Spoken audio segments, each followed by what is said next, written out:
নবীজি বলেছেন, কেউ যদি ভাঙ্গা অন্তর জোড়া লাগায় তাকে বিনা হিসাবে জান্নাতে দেবে। তাহলে কেউ যদি জোড়া অন্তর ভেঙে দেয় সে তো বিনা হিসাবে জাহান্নামে যাবে। সেজন্য আমি ভাবছি আমি কখনো আমার নিজের অজান্তে কারো মন ভাঙলাম কিনা, এই ভয়টা আমি পাচ্ছি। আজকে আমরা একটা সিএনজি ওয়ালাকে ঠাস করে থাপ্পড় মেরে দিই, এটা রিক্সাওয়ালার পট করে কলার ধরে ফেলি, এটা এতিমকে রাস্তাঘাটে ধরে ইনসাল্ট করি, একটা গরিব মানুষকে চেয়ার থেকে নামিয়ে দিই, একটা ফকিরকে অপমান করি, অপদস্থ করে কথা বলি, কোরবানির দিন গোশতের টুকরো একটু বেশি দিতে হবে বলে দরজা বন্ধ করে দিই। কত অন্তর আমরা ভেঙে দিই, কতজনকে মায়ের বুক থেকে আজ চলে যেতে বাধ্য করেছি আমরা,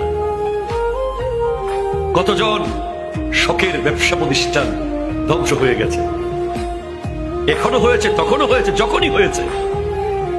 যেখানেই যার অন্তর ভেঙেছেন, অন্তর ভাঙা এটা অনেক কঠিন একটা ভয়ঙ্কর গুনাহের কাজ।